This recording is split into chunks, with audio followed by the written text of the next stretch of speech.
লাগিবই এইবাৰ নহ'ব আমাক এছটি দিবই লাগিব।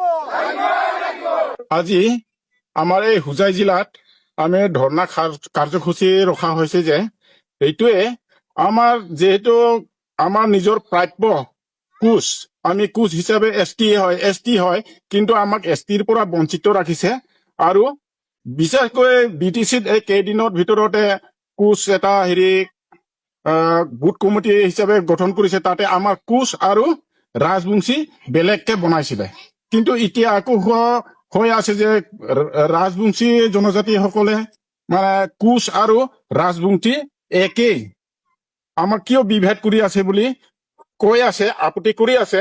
সেইটোৱে আমাৰো আপত্তি। আমাৰো সেইটো কাৰণে আমি আজি কাৰ্যসূচী লৈছো যে আমি কোচ জাতিটো আৰু আমাৰ কোচ ৰাজবংশী একে নহয় বুলি আমি সেইটোকে দাবী কৰি আছো আৰু ভৱিষ্যতে আমি সেইটোৱে দাবী কৰিম। কাৰণ আমি নিজস্ব আমাৰ সাজপাৰ আছে, ভাষা আছে, ৰীতি নীতি আছে, পূজা পাৰ্বণ আমাৰ সকলো আছে। আমি কেনেকা ৰাজবংশী হ'ম? আমি কেতিয়াও ৰাজবংশী নহয়। আমি ৰাজবংশী বুলি কেতিয়াও মানি ল'ব নোৱাৰো।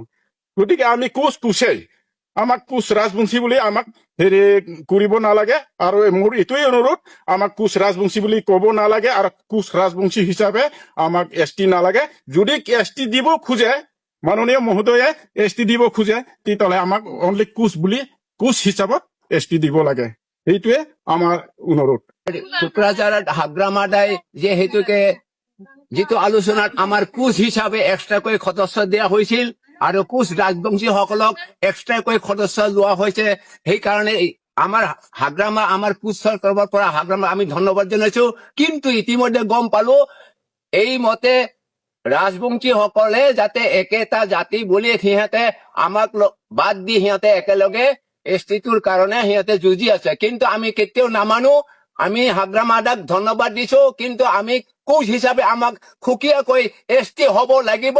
নহলে যদি এই কাম যদি নহয় আমি তাৰ বিপৰীতে আমি আৰু ধৰ্ণা কাৰ্যসূচী জৰুৰ ভাৱে বিপ্লৱ কৰিম আমি। কিন্তু আমাক এক্সট্ৰা কৰি এছ টি দিবই লাগিব। আমি ৰাজবংশীৰ লগত সানমইল হৈ নোৱাৰো। কাৰণ আমাৰ যিহেতুকে আমাৰ কোচ জাতি হিচাপে আমাৰ ভাষা বেলেগ, কলা কৃষ্টি, সাংস্কৃতিক পিন্ধন কাপোৰ আমি নিজে বওঁ।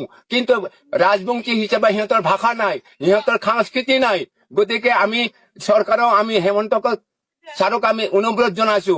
এখেতে জানে কোচ জাতি হিচাপে আমাৰ সাজ পোছাক উৰণ কিৰণ সাংস্কৃতিক সব আমাৰ ব্যক্তিত্ব হিচাপে কোচ জাতি হিচাপে আছে। কিন্তু আমাৰ ৰাজবংশী সকলৰ লগত আমাৰ এই সাংস্কৃতিক সাজ পোছাক বৈশিষ্ট্য নিমিলে। গতিকে আমি কেনেকে সিহঁতৰ লগত সানমিল হ'ম? গতিকে আমাক কোচ হিচাপে যদি দিয়ে কোচ হিচাপে আমাক এক্সট্ৰাকৈ এছ টি দিয়ক। নহলে যদি নহয় আমি বিপৰীত ধৰণে আকৌ আমি গোটেই অসম আমি আন্দোলন কৰিম এইটোৰ বিপৰীতৰ কাৰণে। গতিকে মই এইটো ধন্যবাদ দিছো যাতে অতি সোনকালে আমাৰ যাতে এই আমাৰ হেমন্ত ছাৰক আমি অনুৰোধ জনাইছো। ইতিমধ্যে আমাৰ কোচ জাতি হিচাপে আমাক এক্সট্ৰাকৈ এছ টি দিবই লাগিব বুলি আমি দৃঢ় প্ৰতিজ্ঞা কৰিছো।